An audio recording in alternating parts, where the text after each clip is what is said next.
Oleme heategevuslik organisatsioon Leo klubi Laagri, kes on osa suurest ülemaailmsest organisatsioonist. Leo tähendab Leadership, Experience, Opportunity, mille järgi me juhindume.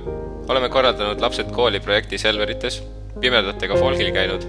Seekord oleme külas Haapsalu loomade varjupaigas, kuhu kaasasime ka erivajadustega lapsed. Üks laps on selline, kes teile tundub selline kummaline asi, aga ta ei saa isegi ta ei oska isegi tooli tõmmata endale, et istuda.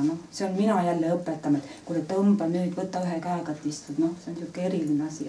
Kui palju lapsi on selliseid, kes saavadki oma hariduse siit kätte ja lähevad minema, saavad elus ka hakkama? Teate te ka neist midagi, kes on lõpetanud siin teie juures? Kes saavad, tähendab, on olemas näiteks selle kooli lõpetanud abi ja näiteks Rimis töötab kassas. Et saab elus hakkama.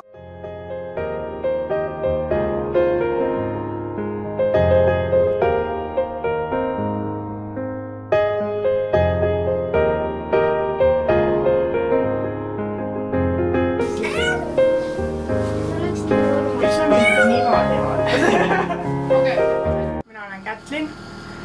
Me oleme siis tulnud siia Laagri Leo klubiga, noortega, Haapsalu loomade varjupaika ja siis siin on meil kohalik töötaja, kes püüab loomi kinni ja siis meil on ka paar küsimust. Kust need loomi üldse üldiselt siit ringkonnast tuuakse?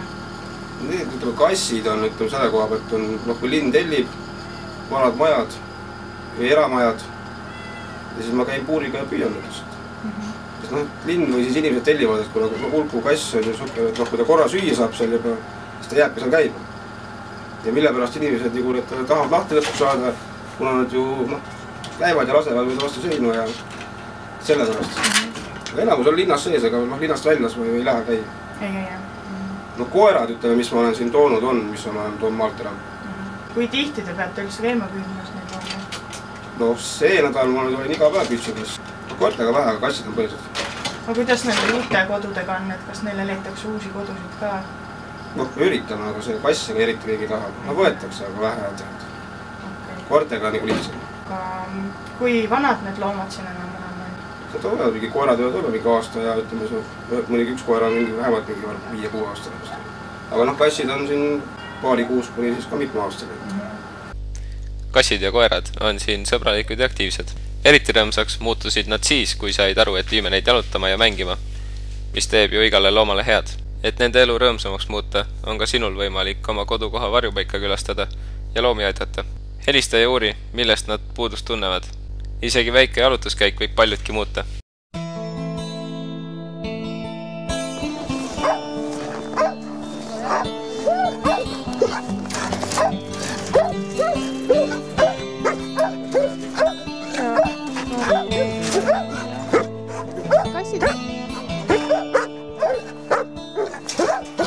Kui palju siin üldse käiakse vabatahtlikult jalutamas või olitsemas nende loomade eest? Talvel on see vähe, et just siis, kui on soojanud, siis käivad siin käiakse rohkem jalutamas. Aga talvel ei taheta siis käia, külm ka ja... Aga kuus ikka paar korda ikka käiakse. Aga kust see toit kõik pärineb või kust need asjad siia pärinevad? Toidud ongi tegelikult, mis pluss on see, et talvel me saame siit Uuemuise kutsekoolis süüa ülejäägid. Ja krõbinad ja need siis ongi, kes tuuakse, kui heast lahkust tuuakse annetavad. Ikka siit Haapsalu kandist siis tuuakse? Meil on Tallinnast on ka üks koht, kus me käime toomas nüüd. Et siin alleski üleile käisin Tallinnast tõime krõbinaid. Aga ühesõnaga toidupuudus siin ei ole, nagu ma saan? Ei, toiduga ei ole. Me ikkagi varume ette, et suvel ju kutsekooli ei ole, siis me peame andma ikkagi muud toitu. Et me talvel ei ole aega varuda seda toitu. Aga üks ikka päris priisata, aga nüüd ka ei saa. Kas on mingisugust erilist puudust ka siin, mingid mänguasjad või magamisasemed? Kuidas inimesed saaks veel aidata? See ongi just need tekkid asjad, et kassidel, et meil ei ole mõtet neid pesama hakata. Kui tuleb ikka hulku kassidega, teda ei huvita see liivakast.